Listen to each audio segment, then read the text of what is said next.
салому алейкум бинандагони гиромӣ. Нашри навбати барномаи иттилооти ахбори аз телевизиони Тоҷикистон мустақиман манзуратон менамоем. Дар студия Наргиз Шарифзода. тавре иттилоо додем асосгузори солҳу ваҳдати миллӣ пешвои миллат президенти ҷумҳурии Тоҷикистон муҳтарам Эмомалӣ Раҳмон бо сафари расмӣ дар ҷумҳурии Франсия қарор доранд.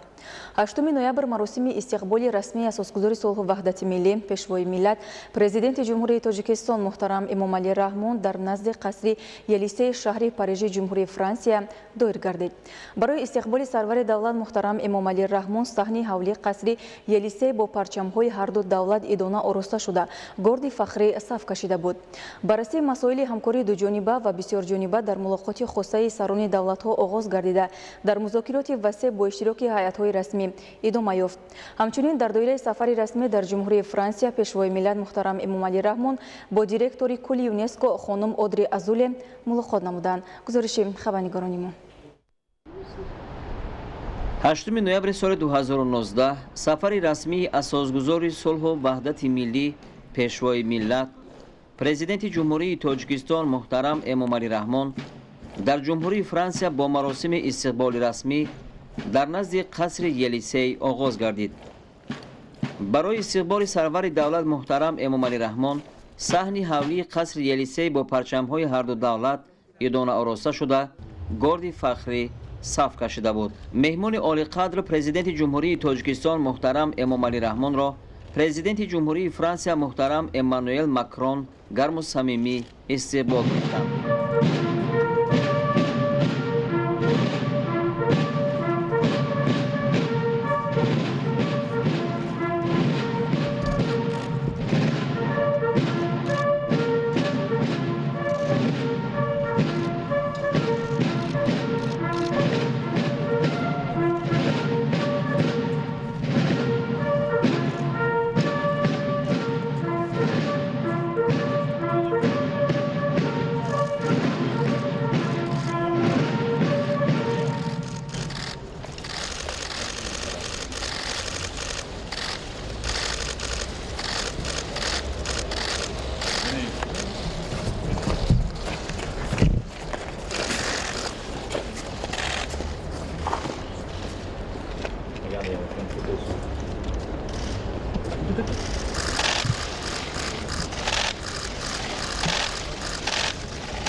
баррасии масоили ҳамкории дуҷониба ва бисёрҷониба дар мулоқоти хосаи сарони давлатҳо оғоз гардида дар музокироти васеъ бо иштироки ҳайатҳои расмии ду кишвар идома ёфт. нахуст президенти ҷумҳурии Франсия муҳтарам Эммануэл Макрон меҳмони олимақом сарвари давлат муҳтарам Эмомалӣ Раҳмонро ба кишвараш хайрамақдам гуфт. президенти мамлакат муҳтарам Эмомалӣ Раҳмон барои истиқболи самимӣ ва пазироии хоса ба ҷониби Франсия изҳори сипос карда қаноатмандии худро аз робитаҳои Тоҷикистону Франсия ки дар рӯҳияи эҳтирому назардошти манофеи миллии ду кишвар мунтазам густариш меёбанд иброз доштанд. таъкид гардид ки иқдомҳои созандаи Франсия дар масъалаҳои тағйирёбии иқлим, мубориза бар зидди хатару таҳдидҳои амниятӣ аз қабили терроризми байналмилалӣ ва ифротгароӣ ҳамрадифи манофеи Тоҷикистон мебошанд. ҷонибҳо зимни мулоқот ҳамкории самарабахши машваратҳои сиёсии байниидоравӣ, тавсияи ҳамкорӣ бештар дар бахшҳои мухталифи тиҷоративу иқтисодӣ, сармоягузорӣ, соҳаҳои гуманитариву фарҳангиро мавриди баррасӣ қарор доданд. таҳкими ҳамкорӣ дар соҳаҳои авиатсияи гражданӣ, энергетика, логистикаи нақлиётӣ, телекоммуникатсия, кишоварзӣ, сайёҳӣ, тандурустӣ ва фаъолияти муҳандисиву машваратӣ аз самтҳои ояндадори робитаҳои ду кишвар номида шуд. ҷонибҳо зимни мулоқот густариши ҳамкорӣ дар бахшҳои саноати сабук ва хӯрокворӣ, истихроҷи маъданҳои кӯҳӣ, кимиёвӣ, металлургияи сиёҳ ва ранга, аз ҷумла истеҳсоли алюминийро афзалиятнок ва муҳим арзёбӣ карданд. саҳми ширкатҳои фаронсавӣ дар рушди иқтисодиёти Тоҷикистон ва дар татбиқи лоиҳаҳои инфрасохториву энергетикӣ, саноатӣ, кишоварзӣ, хизматрасонӣ, ҳамчунин дар бахшҳои гуногуни иҷтимоӣ ва хусусӣ аз ҷумла дар соҳаи тандурустӣ таъкид гардид. дар мулоқот ҳамчунин масоили ҳамкории ҷонибҳо дар доираи ташкилоту созмонҳои бонуфуз аз ҷумла иттиҳоди Аврупо баррасӣ карда шуд. таъкид гардид ки кишварҳои моро манфиатҳои муштараки байналмилалӣ, яъне таъмини рушди устувор, таҳкими сулҳу субот мубориза бар зидди таҳдидҳои амниятӣ ва пешбурди ташаббусҳои созандаи глобалӣ ба ҳам мепайванданд. ҷонибҳо аз дастгирии ташаббусҳои ҷаҳонӣ якдигар изҳори қаноатмандӣ карда, қабули қадномаи созмони милали муттаҳид оид ба 10-солаи нави байналмилалии амал об барои рушди устувор солҳои 2018-2028-ро намунаи чунин иқдомот номиданд. зимни мулоқот ҷонибҳо оид ба мубориза ба муқобили хатару таҳдидҳои ҷаҳонӣ, терроризм, ифротгароӣ, ҷиноятҳои муташаккил, аз ҷумла гардиши ғайриқонунии маводи мухаддир ва аслиҳа, савдои инсон табодули андеша карданд.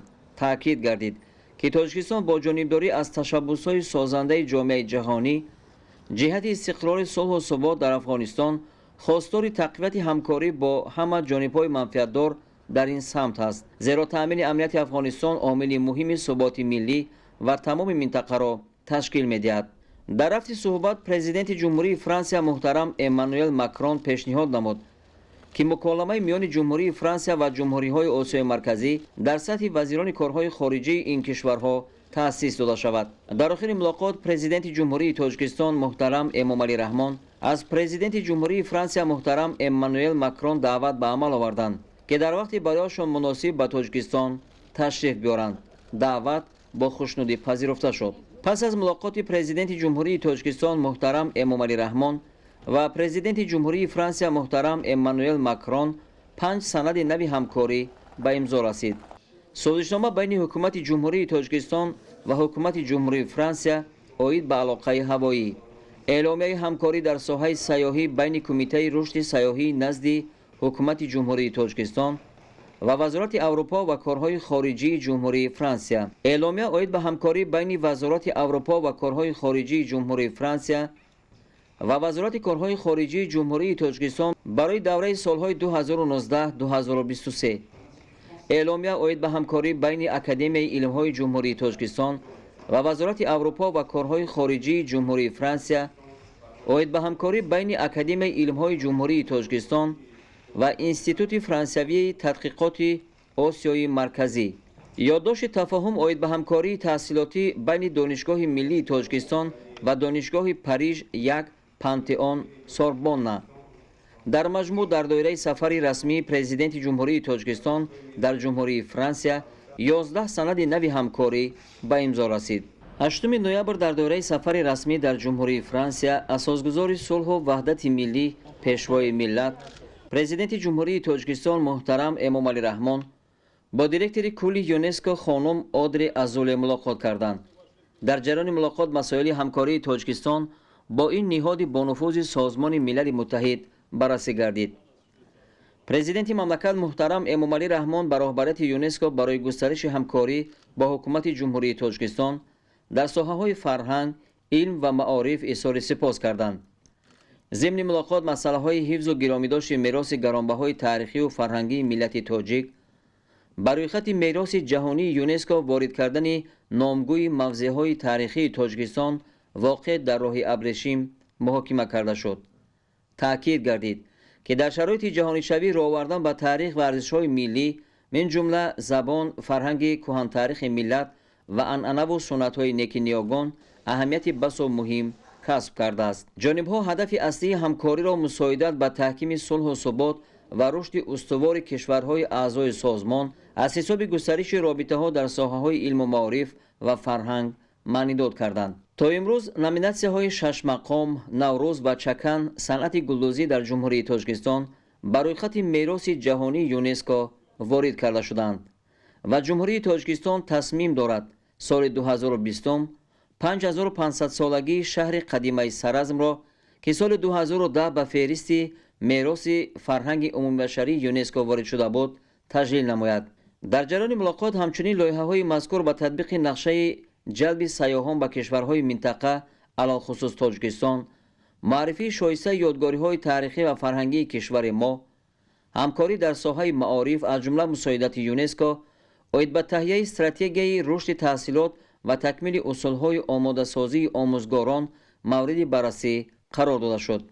дар рафти суҳбат ҷонибҳо ҳамчунин ба масъалаҳои рушди ҳамкорӣ дар соҳаҳои илму маориф таваҷҷӯҳи хоса зоҳир карданд. дар ин зимн директори кулли ЮНЕСКО хонум Одри Азуле пешниҳод кард, ки ҳамкориҳо дар доираи барномаҳои махсуси юнеско оид ба омӯзиши перяхҳо ва обистифодабарӣ ҳамчунин захираҳои биосфера тақвият бахшида шаванд. дар робита ба ин атрофи мушкилоти рӯзмарраи ҷаҳонӣ аз қабили тағйирёбии иқлим ва паёмадҳои манфии он мубодилаи афкор сурат гирифт. дар фарҷоми суҳбат сарвари давлат муҳтарам Эмомалӣ Раҳмон аз директори кулли юнеско хонум Одри Азуле даъват ба амал оварданд ки дар вақти барояшон муносиб аз Тоҷикистон боздид ба амал оранд. идомаи ахбор. давоми солҳои соҳибистиқлолӣ бо ташаббусҳои фарҳангпарваронаи роҳбарияти давлату ҳукумати ҷумҳурии Тоҷикистон расму оин ва фарҳанги қадимаю пурғановати тоҷикӣ на танҳо дар дохил, балки дар хориҷи мамлакат низ муаррифӣ гардида, дар шинохти тоҷикон ҳамчун миллати қадимаю соҳиби фарҳанг аз ҷониби ҷомеаи ҷаҳонӣ саҳми назаррас гузоштааст. имрӯз дар кохи борба даври ҷанбастии озмуни ҷумҳуриявӣ қаннодӣ ва ҳалвопазӣ дойр гардид. гузориши Садри Диниси Роҷиден. Фарангиз Маҳмудова аз шаҳри Хучанд ва Наргиз Файзова аз ноҳияи Дангара аз нафароне буданд ки дастранҷи хешро дар даври ҷанбастии озмуни қаннодӣ ва ҳалвопазӣ пешниҳод намуданд. шукронаи истиқлол мекунам ки мо соҳибкорон дар чунин давлати тинҷию осуда бо роҳбари пешвои миллат президенти ҷумҳурии Тоҷикистон Эмомалӣ Раҳмон фаъолият карда зиндагии худро ба пеш бурда истодаем. ман имрӯз хеле шод аз он ҳастам ки дар ин маҳфил цехи қаннодии мо як лаҳза ном дорад иштирок карда истодааст. мо тоили 23 сол инҷониб маҳсулотамонро ба кулли шаҳрвандони вилояти Суғд пешниҳод карда истодем. ман ба ҳайси қанот дар озмуни ҷумҳуриявӣ иштирок карда зиёда аз 15 намуди шириниҳо овардам. ин шириниҳоро ҳамаш дар хона маҳсули дасти худам ҳастанд. монанд ба ин ду нафар аз дигар шаҳру ноҳияҳои мамлакат низ қаннодон ва ҳалвопазон дар маҷмӯъ 41 корхонаву коргоҳ ва соҳибкорони инфиродиву дигар қаннодону ҳалвопазон иштирок намуда ҳунару маҳорати худро санҷиданд.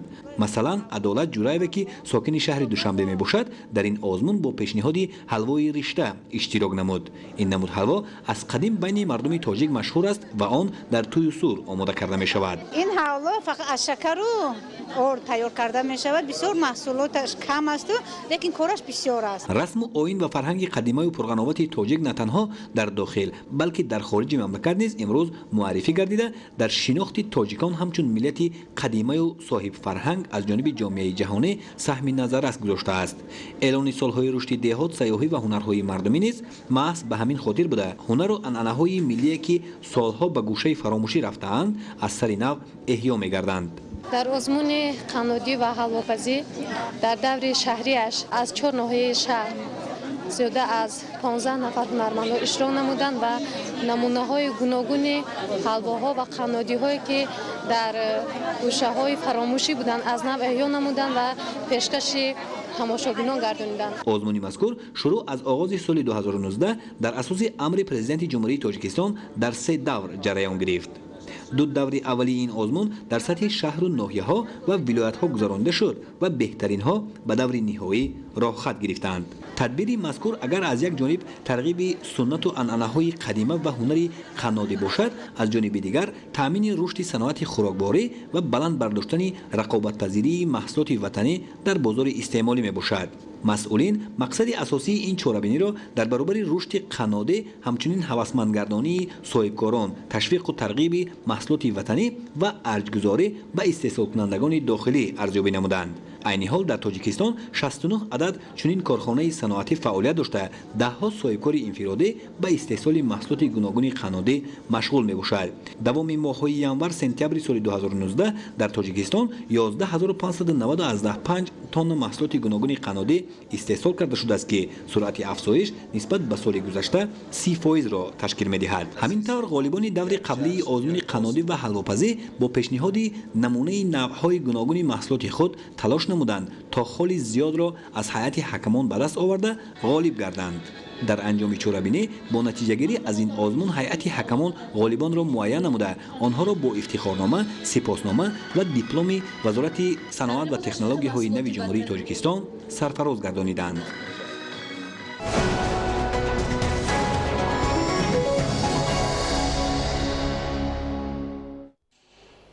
дар театри мусиқӣ масакавӣ ба номи Ато Муҳаммаҷонови шаҳри Бохтар ҷамъомади васеи фарҳангӣ баргузор гардид. Ҳамзамон ҳунармандони ҷавони театр намоишномаи нави васвасаи нафсро пешкаши тамошобинон гардониданд. Гузориши Абдурозиқи Азиз аз шаҳри Бохтар.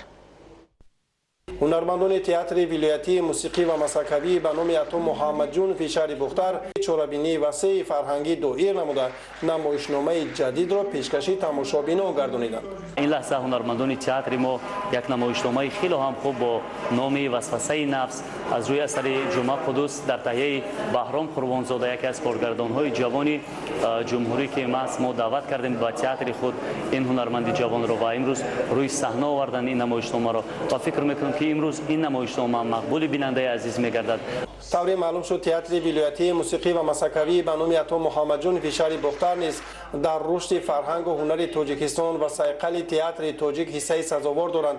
امروز در این بارگاه هنر ده‌ها نفر هنرمندان جوان و سابقه‌دار کارگردان‌های صاحب تخصص با تهیه نمایشنامه‌ها و صحنه‌های تربیوی خاطر ساکنان ولایت خطلان را بالیده می‌گردانند. روی این صحنه تئاتر اسپکتاکل‌های دراماتورگ‌های معروف جهان شکسپیر، شیلر، آنتون پاولویچ چخوف و دیگران تهیه گردیده شهرت این صنعت والای ملی را محبوبیت خاص بخشیدند.